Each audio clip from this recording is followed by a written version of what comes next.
Un jour, quelque chose d'inattendu se produisit. Une mendiante trouva une valise pleine d'argent. Elle appartenait à un millionnaire qui était sur le point de mourir. Lorsqu'il se rendit compte qu'elle avait trouvé son argent, il lui demanda ce qu'elle voulait en échange. Sa réponse laissa le millionnaire sans voix, et il se mit à pleurer. Dans les rues bondées de la ville, Laura était là, demandant de l'aide. « S'il vous plaît, quelque chose à manger », disait-elle, tandis que les gens passaient en vitesse, concentrés sur leur propre vie. Pour Laura, il semblait que personne ne la remarquait. Pourtant, elle comprenait que les gens pouvaient être trop occupés ou ne pas savoir comment aider. Au fur et à mesure que la journée avançait, elle se sentait de plus en plus faible, mais elle ne renonçait pas. Chaque personne qui l'ignorait ne faisait que renforcer sa volonté de survivre. Pour Laura, la vie était difficile, mais elle croyait encore en la bonté des gens, espérant qu'un jour, quelqu'un lui tendrait la main pour l'aider à apaiser la faim qui la tourmentait. Laura se trouvait dans un moment de grand découragement. Elle avait désespérément besoin de trouver un abri pour passer la nuit. Alors qu'elle arpentait les rues, ses yeux fatigués captèrent quelque chose d'insolite, une mallette en cuir d'apparence coûteuse reposait à côté d'une poubelle. Son hésitation initiale fut rapidement remplacée par une curiosité grandissante. Elle regarda autour d'elle, un peu craintive à l'idée que quelqu'un puisse apparaître à tout moment pour revendiquer la mallette, mais le silence était absolu. Poussée par l'intrigue, Laura s'approcha prudemment et ouvrit la mallette. Ses yeux s'écarquillèrent en découvrant une véritable fortune en liasses de billets. C'était une somme qui, semblait-il, pourrait lui offrir non seulement un repas, mais aussi sécurité et confort pendant un temps considérable. Une lutte intérieure se déroula dans son esprit, la peur de la faim contre la tentation de l'argent facile. Au fond de son cœur, Laura savait ce qui était juste. Même avec les problèmes qu'elle affrontait, elle n'allait pas renoncer à ses valeurs. Elle était presque sur le point de chercher à qui appartenait cet argent lorsqu'elle entendit des pas rapides, ce qui la fit détourner son attention. Dans ce moment tendu, un homme d'âge moyen, vêtu d'un costume impeccable, émergea de l'obscurité de la nuit. Son visage, initialement soulagé, se transforma en méfiance en apercevant Laura. Avec précaution, il l'interrogea « Est-ce que cette mallette est à vous ?» tout en essayant de dissimuler la panique dans sa voix. Un élan d'honnêteté s'empara de Laura. « La mallette est à elle. Je l'ai trouvée abandonnée et je ne savais pas à qui la rendre, » expliqua-t-elle, en tendant l'objet à l'homme qui se présenta sous le nom de Lucas. Après une rapide inspection, Lucas poussa un soupir de soulagement. « Tout est à moi. J'étais ici pour une transaction. Au fait, je m'appelle Lucas, » annonça-t-il, fixant son regard sur Laura, comme s'il essayait de lire dans ses pensées. « Vous auriez très bien pu décider de garder la mallette. »« Pourquoi ne l'avez-vous pas fait ?» demanda Lucas, intrigué.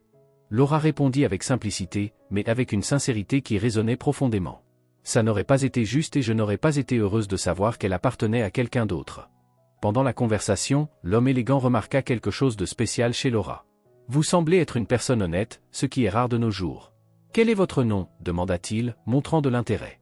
Laura, surprise par cette attention, répondit « Je m'appelle Laura. » L'homme acquiesça, un peu perplexe mais curieux.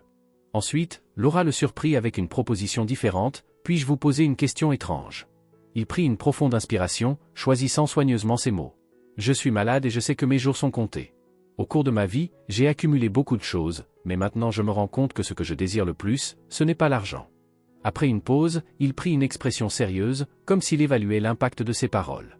Puis il dit « J'ai été vraiment touché par votre honnêteté. J'aimerais que vous considériez une proposition quelque peu inhabituelle, vous marier avec moi. Je ne veux pas laisser ma fortune à quelqu'un qui ne la mérite pas, et votre intégrité me fait croire que vous en ferez bon usage. Qu'en pensez-vous » Cette demande laissa Laura sans voix. Une vague de sentiments l'envahit, tandis qu'elle essayait de trouver une réponse à cette proposition inattendue. Laura s'arrêta un moment, réfléchissant. « Écoutez, je ne me sens pas à l'aise d'accepter de l'argent juste pour ça. Je peux vous aider avec votre santé, oui, mais je ne veux pas me marier avec vous juste pour de l'argent, » dit-elle, prenant Lucas par surprise avec sa sincérité. « Alors, qu'est-ce que vous voulez en échange ?» demanda Lucas, curieux, les yeux fixés sur elle, essayant de comprendre ses intentions. Elle le regarda droit dans les yeux, résolue. « Je serais très heureuse d'aider ceux qui ont besoin de nourriture. C'est quelque chose qui me fait vraiment du bien, » répondit-elle, sa détermination claire dans ses paroles. Lucas fut ému et surpris par la réponse de Laura. La regardant avec admiration et émotion, il ne put s'empêcher de sourire, un sourire qui éclairait son visage fatigué. « Vous êtes incroyable. Peu de gens accepteraient cette proposition avec autant d'intégrité, » dit-il, la voix tremblante, une expression de gratitude sur son visage. « Je vais améliorer ma proposition. Mais je veux que vous sachiez que je vais honorer votre demande. Je vais aider ceux qui en ont besoin. Mais pour moi, il ne s'agit pas seulement d'argent ou d'héritage. J'ai besoin de quelqu'un qui me voit comme un être humain, pas seulement comme un chèque. Et vous êtes la seule qui ne semblait pas vous soucier de l'argent, » continua Lucas, révélant une vulnérabilité qu'il montrait rarement. Laura, touchée par la sincérité de Lucas, repensa sa décision initiale. « Peut-être ai-je été trop prompt à juger. Si votre intention est sincère, je peux envisager votre proposition, Lucas. Mais j'ai besoin d'en savoir plus sur vous, sur votre maladie, dit-elle, avec une compréhension dans le regard, indiquant une ouverture pour aller au-delà des apparences. Reconnaissant qu'elle soit prête à l'écouter, Lucas commença à partager son histoire, de sa jeunesse à la manière dont la maladie a changé sa vie. C'était un récit sincère, révélant non seulement ses luttes, mais aussi sa résilience et son humanité. Et à mesure que la conversation avançait, Laura se rendait compte que Lucas était bien plus que sa fortune, c'était quelqu'un en quête de connexion et de compréhension, quelqu'un dont le cœur était prêt à faire une différence dans le monde, même face aux adversités. Lorsqu'Enzo partagea son parcours avec Laura, elle ressentit une douleur dans la poitrine. Il y a 2 ans, j'ai été diagnostiqué avec une leucémie. Depuis, ma vie se résume à des consultations médicales et des traitements, expliqua-t-il, les yeux remplis d'émotion. Jusqu'à présent, je n'ai pas trouvé de donneur compatible et les chances d'en trouver un sont minces. Probablement, il ne me reste qu'un mois à vivre, continua Enzo, sa voix tremblant sous l'intensité du moment.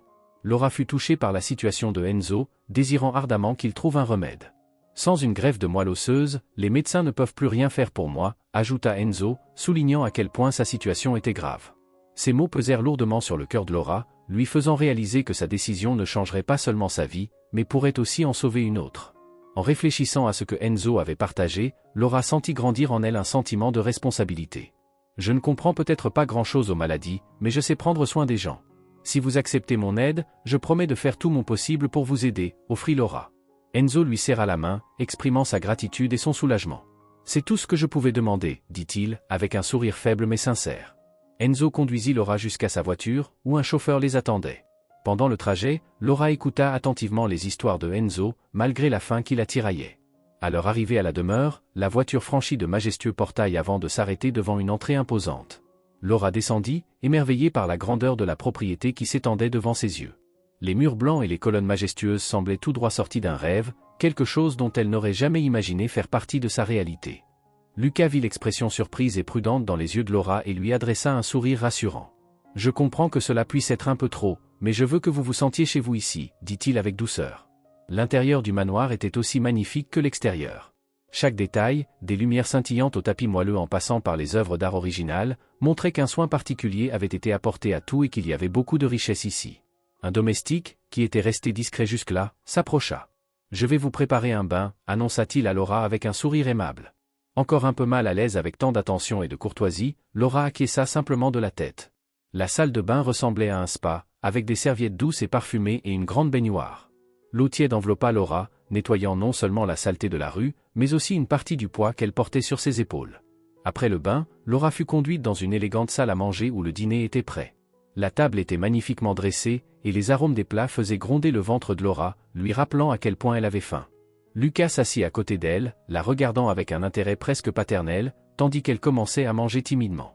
« J'espère que cela vous plaira, dit-il en désignant les divers plats sur la table. Les premières bouchées furent presque automatiques, davantage dues à la faim qu'au goût.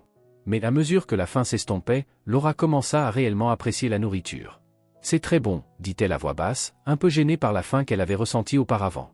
Lucas sourit, satisfait de sa réaction. « Vous verrez que la simplicité peut être très agréable, dit-il. » À partir de ce moment, Laura partagea le repas avec lui, appréciant non seulement la nourriture, mais aussi la compagnie. Lucas poursuivit la conversation, curieux d'en savoir plus sur la vie de Laura dans la rue, où elle passait inaperçue.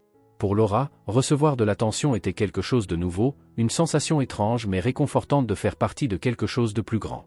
Après le dîner, tandis que Laura s'habituait au luxe du manoir, elle commençait à ressentir le poids de cette nouvelle réalité. Malgré son apparence forte, la santé fragile de Enzo l'inquiétait. Au fil des jours, Laura remarquait les signes de la lutte de Enzo sur son visage pâle et dans ses mouvements précautionneux. Elle se dévouait à prendre soin de lui, apprenant à administrer les médicaments et à identifier les signes de malaise qu'il tentait de dissimuler. Un matin, après une nuit agitée, Enzo s'assit sur le lit. Laura remarqua la gravité de la situation. « Tu te sens plus mal aujourd'hui, n'est-ce pas ?» demanda-t-elle, tentant de cacher son inquiétude. Les jours suivants furent une montagne russe d'émotions pour Laura, alors qu'elle s'adaptait à ses nouvelles responsabilités et à la vie dans le manoir. Les nuits étaient longues, avec Laura souvent éveillée, observant le sommeil perturbé de Enzo et écoutant les sons apaisants de la maison silencieuse. Lorsque les premières lueurs de l'aube éclairèrent les jardins bien entretenus, la voiture d'un médecin arriva. Laura, qui avait passé une autre nuit au chevet de Enzo, observa par la fenêtre de la chambre. Le médecin fut accueilli à l'entrée, et Lucas fut conduit jusqu'à eux avec une expression d'espoir, pour s'allonger dans le lit. Le docteur Hugo fut présenté à Laura avec une chemise remplie de documents et de résultats d'examen de Lucas, le millionnaire. Après avoir discuté du cas avec d'autres médecins, tous furent d'accord sur l'urgence de trouver un donneur de moelle osseuse compatible pour Lucas. Le docteur Hugo expliqua cela calmement, mais avec clarté, soulignant l'importance de la situation. Laura s'assit à côté de Lucas, tenant sa main tout en écoutant chaque mot du médecin. Chaque information semblait un coup, renforçant la réalité de la maladie. « Que pouvons-nous faire pour accélérer le processus » demanda Laura, déterminée. Le docteur Hugo remarqua sa détermination et expliqua qu'il existe plusieurs organisations et registres de donneurs avec lesquels ils peuvent entrer en contact. Il s'engagea à superviser personnellement les recherches et à utiliser toutes les ressources disponibles. Il suggéra même de faire des campagnes pour augmenter les chances de trouver un donneur compatible. En entendant cela, Lucas esquissa un léger sourire pour rassurer Laura. « Merci, Laura, d'être à mes côtés, » dit-il, exprimant sa gratitude. Le docteur Hugo la remercia également pour son dévouement. Dans les jours qui suivirent, le manoir se transforma en un centre d'opération pour la recherche d'un donneur compatible. Laura se consacra entièrement au processus, apprenant tout sur le don de moelle osseuse et aidant à organiser les informations. Malgré l'angoisse de la situation, elle trouva une nouvelle force en elle-même, motivée par le désir de sauver la vie de l'homme qui avait été si généreux avec elle. Pour Lucas, Laura était comme une lumière d'espoir au milieu de l'obscurité de sa maladie. Non seulement elle l'accompagnait avec dévouement, lui offrant réconfort et soutien, mais elle était également devenue une partenaire indispensable dans l'organisation des efforts pour la campagne de dons. Un jour, alors que Lucas se reposait sur le canapé, Laura eut une soudaine inspiration. Elle se sentit poussée à aller au-delà de l'aide qu'elle offrait déjà et proposa l'idée de faire le test de compatibilité pour le don de moelle osseuse. En entendant la suggestion, Lucas ne put contenir son émotion. Les yeux brillants d'espoir, il demanda « Et si nous faisions ce pas ? Serais-tu prête ?» Laura n'hésita pas à accepter, déterminée à rendre toute la gentillesse que Lucas lui avait témoignée. Le lendemain, elle accompagna le docteur Hugo à l'hôpital pour faire le test. Son cœur battait fort d'anxiété et d'espoir, souhaitant ardemment être la solution au problème de Lucas. « Soyez sûr que, quoi qu'il arrive, je serai à vos côtés », assura Lucas, serrant avec tendresse la main de Laura avant d'entrer dans la salle d'examen. Les jours suivants furent remplis d'angoisse et d'attente. Laura essayait de rester occupée, mais son esprit revenait sans cesse aux résultats de ce test. Pendant ce temps, Lucas luttait pour cacher son anxiété, bien qu'elle fût évidente dans son regard. À chaque échange de regards, une connexion silencieuse s'établissait, tous deux conscients des implications du résultat et de la force qu'ils partageaient. Finalement, le téléphone sonna dans la pièce, brisant le silence. La voix à l'autre bout du fil était calme, mais pleine d'espoir. « Laura, vous êtes compatible », annonça-t-elle, les laissant surpris un instant. Avant qu'ils ne puissent pleinement comprendre, l'avertissement suivit, « Nous devons discuter des risques de l'opération. » Bien que ce soit une possibilité, plusieurs aspects médicaux doivent être pris en compte avant de prendre une décision. Cet après-midi-là, Lucas et Laura discutèrent avec le docteur Hugo des détails de la greffe. Le médecin expliqua que, bien que fréquente, toute chirurgie comporte ses propres dangers, comme la possibilité de rejet ou de complications pendant l'intervention. Laura écouta attentivement, ressentant le poids de la responsabilité. L'idée de sauver la vie de Lucas était encourageante, mais la peur de l'inconnu la terrifiait. Alors que la nuit avançait, Laura se promenait dans les jardins du manoir, sous la lumière de la lune, plongée dans des pensées profondes. « Suis-je capable de faire cela ? Et si quelque chose tournait mal ?» se demandait-elle, observant l'image de Lucas, de plus en plus fragile. Cependant, sa détermination grandissait à chaque pas. « Je vais le faire. Je dois le faire », décida-t-elle, une combinaison de courage et d'inquiétude battant dans son cœur. C'était un pas important, plein d'incertitudes, mais poussé par le désir d'offrir une chance à Lucas, qui luttait pour sa vie. Alors que Laura se préparait pour le don de moelle osseuse, l'atmosphère dans le manoir de Lucas devenait de plus en plus tendue. Sa famille, menée par sa mère, Sarah, doutait des intentions de Lucas, créant un climat tendu et plein d'attentes. Un jour difficile, Laura marchait dans les couloirs de la maison quand elle fut arrêtée par Sarah. Avec un regard sérieux et méfiant, Sarah lui dit « Tu crois vraiment que nous allons croire que ton entrée dans la vie de Lucas est due au pur hasard ? Une personne comme toi profitant de mon fils ?» Laura fut surprise et serra la pochette qu'elle tenait, essayant de rester calme. « Je comprends vos préoccupations, » dit-elle, tentant de rester polie. Sarah tendit un document à Laura. Lorsque celle-ci commença à lire, son cœur s'accéléra. Le document révélait que Lucas savait qu'ils étaient compatibles avant même de se rencontrer. « Comment cela peut-il être vrai ?» murmura-t-elle, se sentant trahie. Cherchant des réponses, Laura alla voir Lucas plus tard. Elle le trouva dans le jardin, regardant l'horizon, perdu dans ses pensées. « Lucas, j'ai besoin que tu sois honnête avec moi » commença-t-elle, la voix tremblante. « Aujourd'hui, j'ai trouvé quelque chose qui m'a bouleversé. Un document qui dit que tu savais que nous étions compatibles avant même de nous rencontrer. Est-ce vrai ? Tu le savais et tu m'as testé avec cette valise. » Sa voix était pleine d'émotion. Lucas regarda Laura, surprise et confuse. De quoi parles-tu, Laura? Ça n'a aucun sens, répondit-il. Laura tendit le document à Lucas et l'observa pendant qu'il le lisait. D'abord, il fut surpris, puis inquiet. Je te le jure, Laura, je ne savais rien de cela. Cela doit être une erreur ou, pire, quelqu'un essaie de nous manipuler, dit-il avec sincérité. Laura était encore plus confuse. Elle voulait le croire, mais le document qu'elle tenait semblait vraiment authentique. Qui pourrait tirer profit d'un mensonge aussi complexe? Le silence s'installa entre eux, chacun perdu dans ses pensées. Finalement, Lucas prit la parole. Je ne sais pas, Laura, mais nous allons découvrir la vérité. Je ne laisserai rien ni personne nous séparer. Je serai toujours honnête avec toi. La détermination de Lucas apporta un certain soulagement à Laura, mais le doute s'était déjà installé. Quand la nuit tomba sur le manoir, Laura réfléchit à la difficulté de la situation. La promesse de loyauté de Lucas était un faible réconfort face à la grande incertitude qui planait désormais sur leur avenir.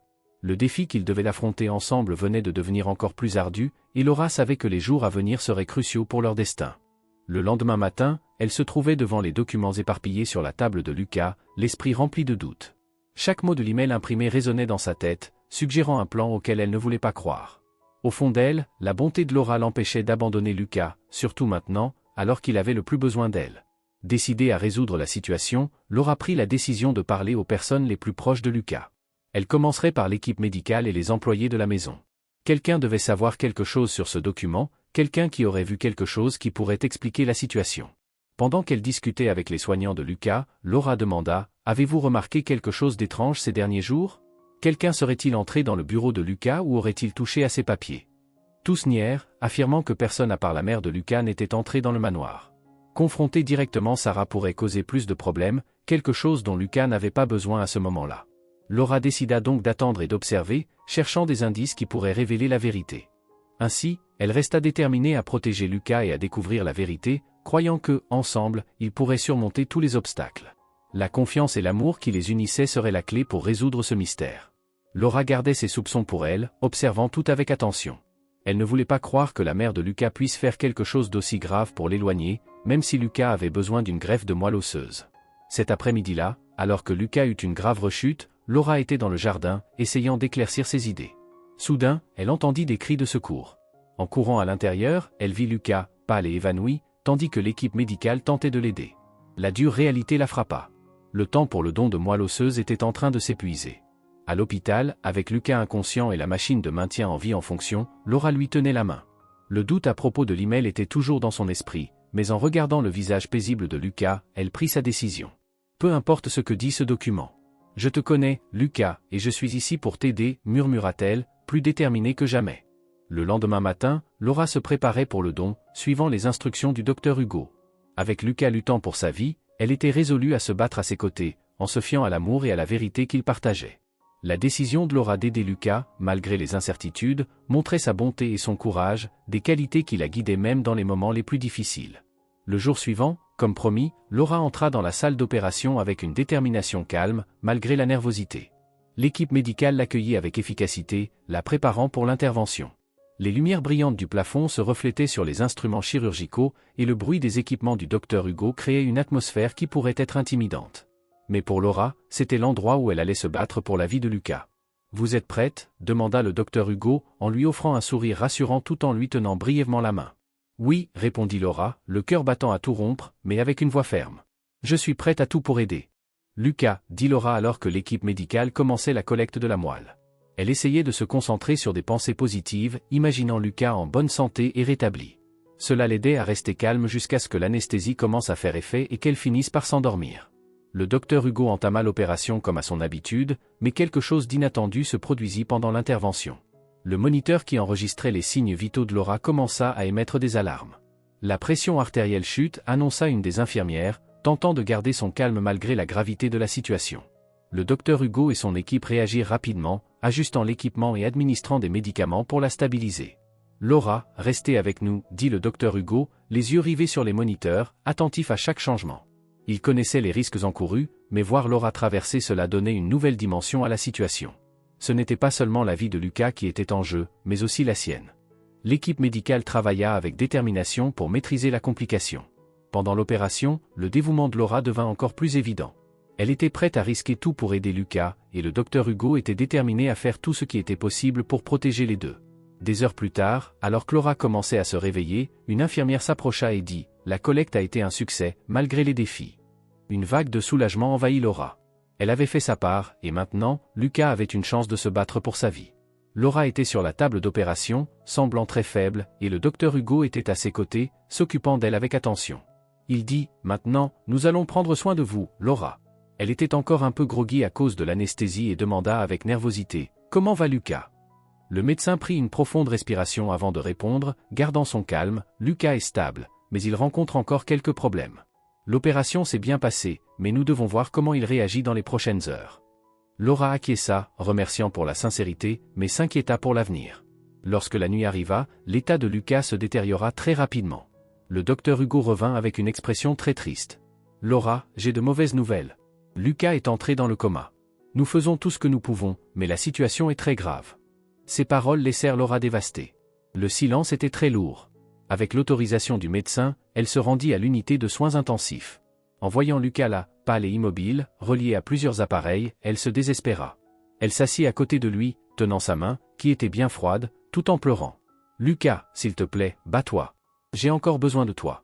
Nous avons tant de projets, murmura-t-elle, la voix étranglée par l'émotion. À ce moment-là, Laura comprit combien elle aimait Lucas et combien elle avait d'espoir, même lorsque tout semblait incertain. L'avenir était une grande inconnue, mais elle restait là, à ses côtés, attendant un signe de amélioration. Alors que les heures passaient, Laura restait à côté des moniteurs cardiaques des patients. La situation était tendue, nécessitant du réconfort et de l'espoir. J'ai discuté avec elle, rappelant les jours passés ensemble, les peurs et les espoirs, essayant d'apporter un peu de lumière dans l'obscurité de la nuit. Lorsque le docteur est revenu avec gravité, il a dit « Laura, nous devons être prêts à tout. La prochaine heure sera cruciale pour voir s'il peut s'améliorer », posant la main sur son épaule. Laura a compris, mais elle n'a pas quitté le chevet de Lucas, tenant sa main et priant pour un miracle. L'incertitude planait sur tous les présents, un mélange d'espoir et de peur alors qu'ils attendaient des nouvelles de Lucas. Dans la salle d'attente de l'hôpital, Laura se sentait isolée, remarquant les regards méfiants et les murmures des proches de Lucas, qui s'arrêtaient lorsqu'elle s'approchait. Me juge-t-il, pensait-elle, sentant une pression dans sa poitrine. Dans les couloirs vides de l'hôpital, Laura marchait en silence, inquiète et solitaire, attendant le déroulement des événements. Au milieu de l'angoisse croissante, Laura se retrouvait seule, sans personne à qui se confier, sans le réconfort d'une amitié proche. Chaque regard dirigé vers elle semblait porter une accusation voilée, intensifiant le fardeau émotionnel qu'elle portait. « Je voulais juste aider », murmurait-elle pour elle-même, essayant de chasser la culpabilité qui commençait à la ronger. Le docteur s'approcha avec un air préoccupé. « Laura, puis-je te parler un moment ?» demanda-t-il, la conduisant dans un endroit plus discret. « Il y a des rumeurs qui circulent que, si Lucas ne survit pas, tu pourrais être tenu légalement responsable de la décision de don que vous avez prise ensemble. La famille est très bouleversée et allègue que tu as agi en pensant à l'héritage, » expliqua le médecin avec une voix empreinte de compréhension. Les paroles du docteur frappèrent Laura comme un coup inattendu. L'idée de faire face à des conséquences légales pour un acte de solidarité ne lui avait jamais traversé l'esprit. « Mais je voulais juste faire ce qui était le mieux pour lui, ce que nous avons décidé ensemble, » répondit Laura, l'incertitude se faisant sentir dans chacune de ses paroles. Avec sa famille, les choses peuvent se compliquer. Il cherche un coupable, commenta le docteur Hugo, en posant une légère pression réconfortante sur l'épaule de Laura avant de s'éloigner, la laissant seule à nouveau. Le désespoir commença à s'emparer de Laura. La perspective de faire face à des conséquences légales dans le pire des cas était terrifiante. « Que dois-je faire maintenant ? Comment procéder ?» se demanda-t-elle, se sentant impuissante face à la situation. Elle savait qu'elle devait chercher des conseils juridiques, mais l'inquiétude embrouillait son esprit, et le manque de ressources financières rendait la situation encore plus difficile. Alors qu'elle retournait auprès de Lucas, Laura sentit qu'il était calme, souhaitant pouvoir dissiper toute cette obscurité d'un simple geste. « S'il te plaît, Lucas, reviens-moi » murmura-t-elle, une larme roulant sur sa joue. « Ne me laisse pas seule ici. » Au fur et à mesure que la nuit avançait, Laura se sentait de plus en plus incertaine, s'accrochant à l'espoir d'un miracle. « Mon Dieu, sauvez Lucas, il est un ami si cher. Donnez-nous la chance de le voir rétabli » priait-elle à l'aube. Puis, quelque chose d'inattendu se produisit. Les moniteurs à côté du lit de Lucas commencèrent à montrer des signes d'amélioration, les sons devenant plus réguliers, indiquant que son cœur devenait plus fort. L'infirmière appela le docteur Hugo qui, après avoir examiné Lucas, dit à Laura avec un sourire plein d'espoir, « Lucas est en train de s'améliorer. » Les paroles du médecin apportèrent un soulagement à Laura, et elle ressentit une nouvelle vague d'espoir. Revigorée par cette nouvelle, Laura resta aux côtés de Lucas, serrant sa main avec force. « Tout est bat, Lucas. Continue comme ça, » murmura-t-elle, avec foi et amour dans ses paroles. Au fur et à mesure que la journée avançait, Lucas commença à montrer des signes encore meilleurs, ses yeux tremblants sous ses paupières comme s'ils étaient sur le point de s'ouvrir. Cependant, la paix momentanée fut interrompue par l'arrivée inattendue d'un avocat de la famille de Lucas. Face à un homme sérieux, Laura fut conduite dans une pièce réservée pour une conversation privée. Là, il lui remit un document et annonça « La famille envisage de porter plainte contre vous ». Ces paroles sonnèrent comme un coup de glace. Il prétendait que Laura avait influencé Lucas de manière négative pour qu'il poursuive la donation, ce qui, selon eux, aurait aggravé son état. Surprise, Laura écouta les accusations de l'avocat. « Mais ce n'est pas vrai », protesta-t-elle, sa voix tremblant de colère. « Tout ce que j'ai fait, c'est essayer d'aider Lucas, de souhaiter qu'il se rétablisse. » Cependant, l'avocat resta impassible. Les intentions peuvent être interprétées de différentes manières, surtout lorsqu'il s'agit d'un grand héritage, répondit-il, laissant entendre que les soupçons de la famille étaient plus profonds que ce que l'on aurait pu imaginer. Désorientée par la menace légale et la méfiance de la famille de Lucas, Laura retourna dans la chambre de l'hôpital se sentant plus isolée que jamais. Mais en regardant Lucas, luttant pour retrouver conscience, sa détermination se renforça. « Je connais la vérité, Lucas, et quand tu te réveilleras, je serai en paix en sachant que ta vie a été sauvée, murmura-t-elle, tenant sa main tandis que le soleil se couchait. Aux côtés de Lucas, Laura resta plongée dans ses pensées et ses préoccupations. Bien que faire face à un procès semblait une tâche ardue, sa principale préoccupation était d'être auprès de Lucas, peu importe les obstacles. Alors que la nuit avançait à l'hôpital, un doux murmure d'espoir flottait dans l'air. Les signes de Enzo s'amélioraient, indiquant qu'il se réveillait lentement du coma. Dans les premiers moments de conscience, Enzo ouvrit les yeux lentement, essayant de comprendre où il se trouvait. Laura était à ses côtés, tenant sa main avec un regard plein d'espoir et de soulagement. « Enzo, tu te réveilles. Tout va bien maintenant, murmura-t-elle, avec un sourire de gratitude et d'espoir sur le visage. Enzo regarda Laura, la reconnaissant presque immédiatement. « Laura, que s'est-il passé? L'opération a-t-elle réussi ?» demanda-t-il, avec une voix faible, mais chaque mot apportant du réconfort à Laura. Laura expliqua rapidement la rechute, et Enzo devint sérieux en assimilant l'information. « Tu as sauvé ma vie, Laura. Ils n'ont pas le droit de t'accuser. Tu as fait bien plus pour moi que tous eux réunis. Tu t'es occupé de moi sans rien attendre en retour, même lorsque je l'ai suggéré. Ce sont eux qui sont intéressés par l'argent, dit Enzo, assis sur le lit, avec de la détermination dans les yeux. Il demanda à l'infirmière de faire venir la famille dans la chambre, y compris l'avocat qui avait menacé Laura. Laura tenta de protester, inquiète pour sa santé, mais Enzo était résolu. Il est temps de régler cela une bonne fois pour toutes, insista-t-il. Lorsque la famille arriva, avec des expressions variées de confusion et d'inquiétude, Enzo prit la parole. « J'ai entendu parler de leurs intentions de poursuivre Laura, commença-t-il, avec fermeté dans la voix. Je veux clarifier que c'était ma décision d'accepter votre don de moelle osseuse. Laura a agi avec amour et compassion. Toute action légale contre elle devra d'abord passer par moi. » L'avocat tenta de parler, mais Lucas leva la main pour demander le silence. « Nous ne discuterons pas de cela maintenant. Je réglerai cela moi-même, dit-il avec fermeté. La réunion devint tendue pendant un moment, mais Lucas continua de défendre Laura avec force. Peu à peu, les accusations perdirent de leur intensité et l'atmosphère dans la pièce devint plus calme. Laura, aux côtés de Lucas, se sentit reconnaissante pour son soutien. Avec la convalescence de Lucas, ils passèrent des jours ensemble à l'hôpital. Laura s'occupa de lui avec tendresse, et lorsque Lucas fut autorisé à sortir, ils partirent ensemble. Pendant le trajet jusqu'à la villa, Lucas regarda par la fenêtre, admirant le paysage avec un regard neuf. Laura, à ses côtés, se sentit soulagée de le voir se rétablir. « Merci d'être avec moi, Laura. Je ne sais pas ce que j'aurais fait sans toi, » dit Lucas, rompant le silence. Laura sourit, serrant sa main. « Nous sommes ensemble dans cette épreuve, Lucas. Nous affronterons ce qui viendra. » À leur arrivée à la villa, la tension était palpable. Lucas savait qu'il devrait faire face à des questions compliquées impliquant sa mère et l'avocat. Laura, prête à le soutenir, remarqua l'expression sérieuse de Sarah lorsqu'ils entrèrent dans le salon. L'avocat entra dans la pièce avec une mallette remplie de documents, arborant un air très sérieux. « Lucas, nous devons discuter de certains points importants maintenant que tu es de retour, » dit-il, se levant pour saluer son fils. Lucas lança un regard rapide à Laura, rassemblant son courage avant d'affronter sa mère. « J'espère que nous pourrons résoudre tout cela sans querelle. Laura est une amie précieuse et a été très importante pendant ma convalescence, » affirma Sarah avec fermeté, soupirant et échangeant un regard complice avec l'avocat. « Nous comprenons ta position, Lucas, mais il est crucial de considérer tous les aspects liés à ta succession.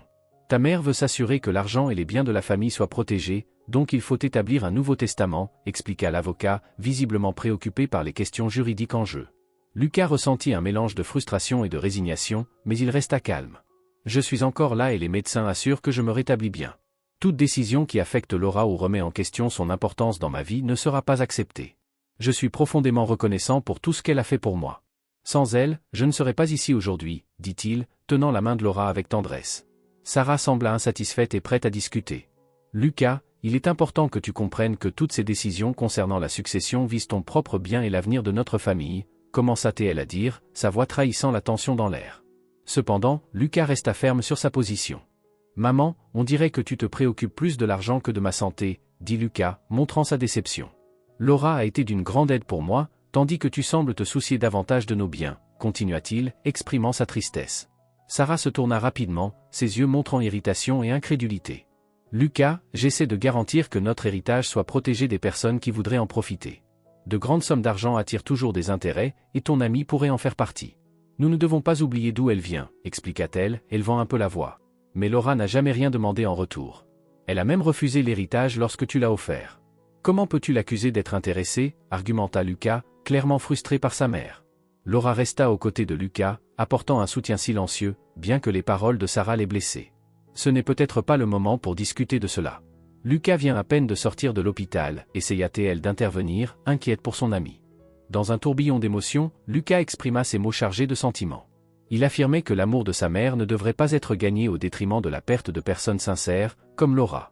À ses yeux, les actions et la gentillesse de Laura méritaient plus de reconnaissance que de simples mots ou de l'argent.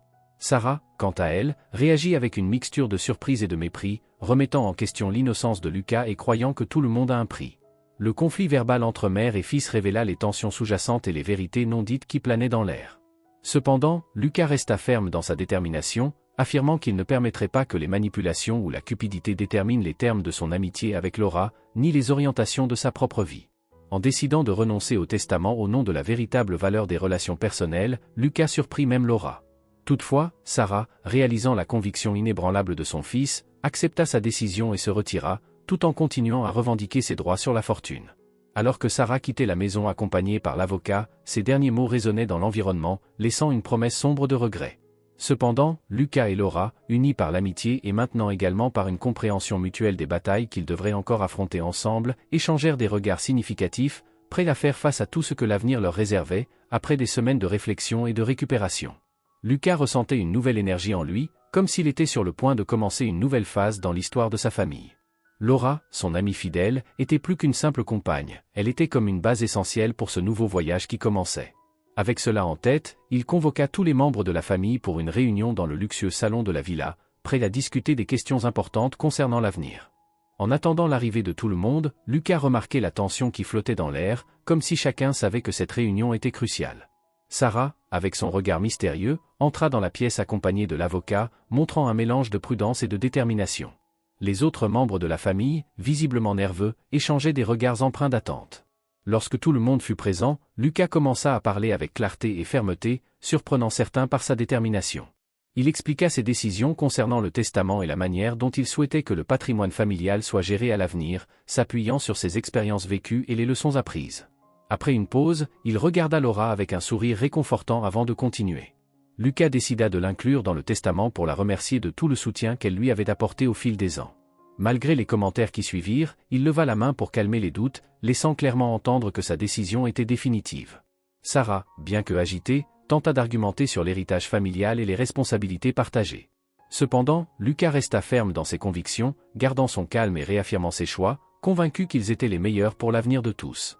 Laura révéla une fidélité remarquable, dépassant toutes les attentes. De plus, j'organise un fonds de charité pour garantir que notre fortune puisse bénéficier à ceux qui luttent contre la même maladie que moi, mais sans les ressources nécessaires.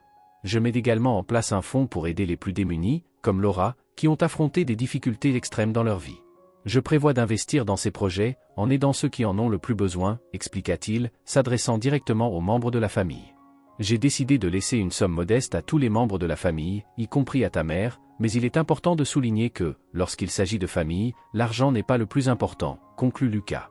La décision provoqua une série de réactions, allant de l'approbation silencieuse au murmure de mécontentement, en particulier de la part de Sarah, dont les plans furent clairement contrariés, puisqu'elle avait exprimé le souhait d'hériter de toute la fortune. Après la fin de la réunion, une sensation d'incertitude flottait sur la famille. Alors que tout le monde sortait, Laura s'approcha, émue et reconnaissante. « Tu n'étais pas obligé de faire cela, » dit Lucas, touché par sa générosité. « L'argent n'a pas d'importance pour moi, » expliqua Laura. « Je sais, » répondit Lucas en tenant sa main, « mais c'est la chose à faire. » Et d'une certaine manière, je crois qu'en destinant une partie de l'argent à des œuvres de charité, je ferai une grande différence dans le monde. Ils se regardèrent l'un l'autre avec confiance et détermination, sachant qu'ils allaient faire face à des défis, mais ayant foi dans la forte amitié qui les liait. Au cours des mois suivants, Lucas et Laura travaillèrent dur, non seulement pour décider de l'utilisation de l'héritage de Lucas, mais aussi pour se remettre et renforcer la fondation qu'ils avaient créée ensemble. La fondation devint un lieu d'espoir et de générosité, offrant de l'aide à ceux qui en avaient le plus besoin. De plus, Lucas ouvrit un hôpital pour traiter gratuitement la maladie qu'il avait eue auparavant. Sortant d'une période difficile, Lucas se sentait revigoré, plus fort et plus enthousiaste que jamais. Il réalisait que ce qui comptait, ce n'était pas l'argent, mais la différence qu'il pouvait faire dans la vie des gens. Voir les enfants heureux en était la preuve. Lors d'un événement de collecte de fonds, Lucas exprima sa gratitude d'avoir pris une nouvelle direction dans sa vie. Laura, avec l'aide de Lucas, eut l'opportunité d'étudier et de se préparer, découvrant une nouvelle passion pour aider les projets de la fondation. Elle possédait les compétences nécessaires pour bien diriger et veiller à ce que l'argent soit utilisé de la meilleure manière possible pour aider le plus grand nombre de personnes. « Je n'aurais jamais pensé faire cela », dit Lucas, tandis qu'il discutait des plans pour une nouvelle partie de l'hôpital qu'il finançait, mais je suis très heureux d'avoir pris cette décision. L'opportunité de me perfectionner pour ce rôle m'a ouvert un nouveau chemin, surtout après une expérience dans les rues. J'ai toujours rêvé d'étudier, alors j'ai saisi cette chance de toutes mes forces, consciente que je pourrais aider ceux qui ont affronté des défis similaires aux miens. Nous faisons vraiment quelque chose de significatif ici, ai-je commenté. La transformation de Laura, de survivante des rues à dirigeante d'une grande fondation, est un exemple inspirant et marquant. Les défis rencontrés dans le domaine de la philanthropie ont été surmontés avec habileté. Tu es extraordinaire, Laura. Voir ton parcours, depuis le début jusqu'à maintenant, et reconnaître qu'une grande partie de cela est due à ta propre détermination et force, est véritablement inspirant, ai-je partagé tandis que nous parcourions les jardins de la Fondation, qui servaient également de lieu de réhabilitation pour les bénéficiaires des projets. J'ai reçu le meilleur soutien possible, et tu as été crucial pour cela, Lucas. Cette fondation, notre travail, tout cela est un témoignage de ce que nous pouvons accomplir lorsque nous avons confiance en les gens et leur fournissons les ressources pour transformer leur propre vie, ai-je réfléchi. Ensemble, nous avons continué à diriger la Fondation, en élargissant son influence et en approfondissant son impact, toujours guidés par le principe d'aider ceux qui en ont besoin et de provoquer un impact positif dans le monde, une vie à la fois. Notre relation, renforcée par les adversités rencontrées, a évolué en un partenariat dynamique et un lien profond d'amitié et de respect. Lucas exprimait sa grande gratitude envers Laura à plusieurs reprises, reconnaissant non seulement le rôle qu'elle avait joué pour le sauver physiquement, mais aussi d'être l'inspiration derrière le changement dans sa vie. Lors d'une tranquille promenade dans les jardins récemment rénovés de la maison, il partagea ses pensées. « Tu m'as montré la véritable valeur des choses, Laura. J'espère avoir rendu quelque chose en retour, » dit-il, réfléchissant au parcours qu'ils avaient parcouru ensemble. Avec le temps, l'impact positif de la Fondation devenait de plus en plus clair, avec des histoires de personnes bénéficiaires recevant de plus en plus de reconnaissance, tant au niveau local que national. Par une après-midi ensoleillée, avant une réunion avec l'équipe de la Fondation, Laura et Lucas partagèrent un moment de réflexion sur la terrasse de la maison. « C'est incroyable de penser que tout a commencé au milieu d'une crise si sombre », commenta Lucas, son regard se perdant dans le paysage. « Et maintenant, regarde-nous, Laura, aidant à sauver des vies et à transformer des destinées », ajouta-t-il. Un sourire doux se dessina sur les lèvres de Laura, tandis qu'elle entremêlait sa main à la sienne, partageant le sentiment de gratitude. « C'est vrai, Lucas », acquiesça-t-elle.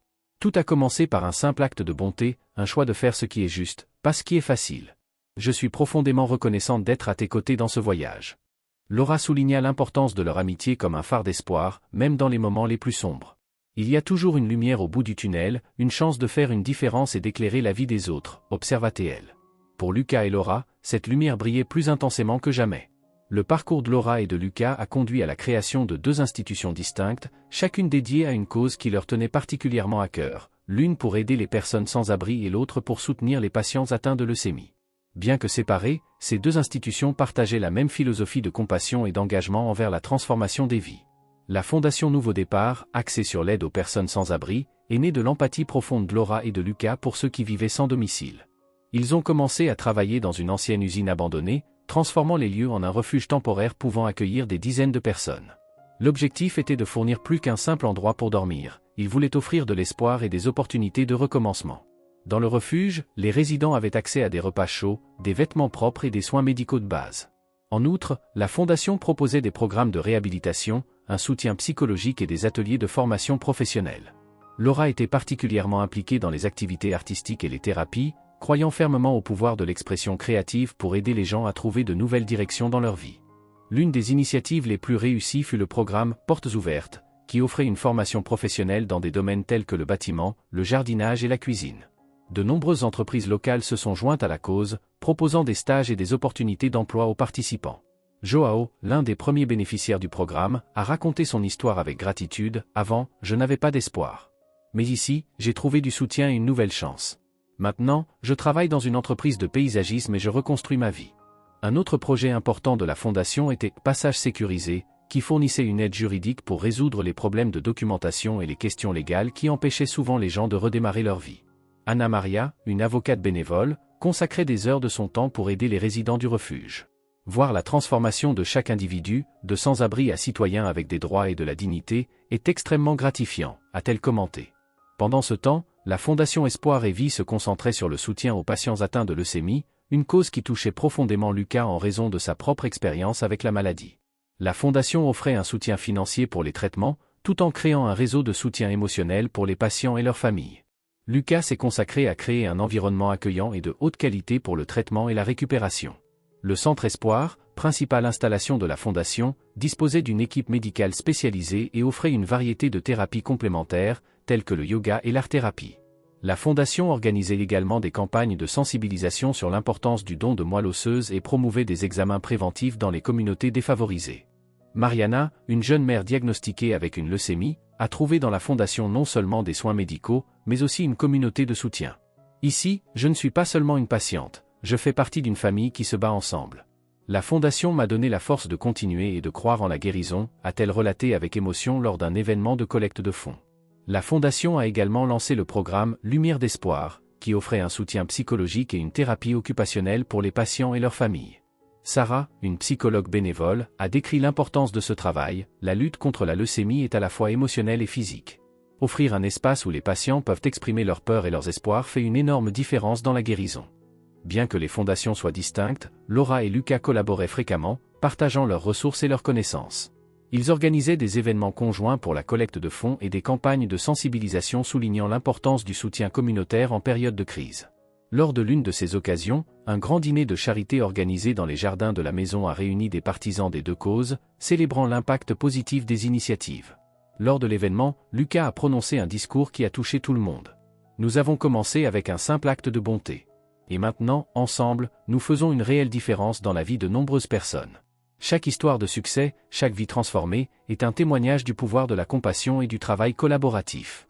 Laura, à ses côtés, a ajouté « Nos chemins nous ont conduits à créer deux fondations qui reflètent nos passions et nos expériences.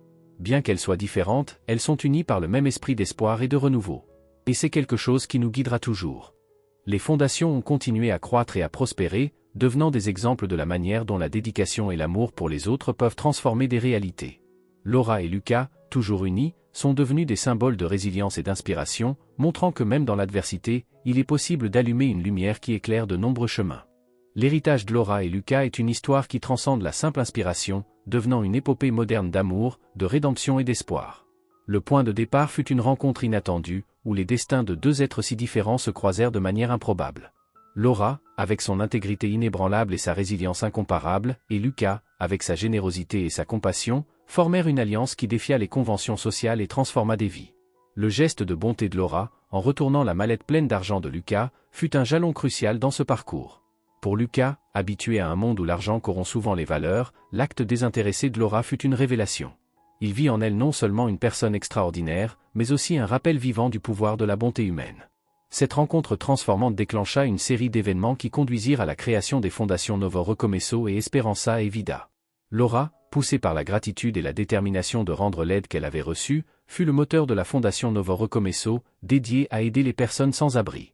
Lucas, inspiré par la générosité de Laura et motivé par l'expérience d'avoir failli perdre sa propre vie à cause de la leucémie, fonda la fondation Esperança et Vida, axée sur le soutien aux patients atteints de cette maladie dévastatrice. Ainsi, l'héritage de Laura et Lucas transcende le temps et l'espace, résonnant dans chaque vie qu'ils ont touchée et dans chaque cœur qu'ils ont ému. Il nous rappelle que, même dans les circonstances les plus sombres, il y a toujours une lumière qui brille, un espoir qui se renouvelle. Leur exemple nous guide, tel un phare dans l'obscurité, nous montrant le chemin vers un monde où l'amour et la compassion règnent en maître. Merci d'avoir suivi jusqu'à la fin. Nous espérons sincèrement que cette histoire a touché votre cœur et vous a inspiré d'une manière ou d'une autre. Si vous avez été ému, motivé ou si vous vous êtes identifié à une partie de l'histoire, veuillez nous le faire savoir dans les commentaires ci-dessous. Nous aimerions connaître votre avis et comment cette narration a touché votre vie. Et si vous n'êtes pas encore abonné à la chaîne, nous vous invitons à rejoindre notre communauté. En vous abonnant, vous recevrez des notifications sur les prochaines vidéos. N'oubliez pas de laisser un pouce bleu pour nous aider à atteindre plus de personnes avec des messages positifs et transformateurs. Ensemble, nous pouvons faire la différence et répandre plus d'amour et d'espoir dans le monde. Merci du fond du cœur d'avoir regardé.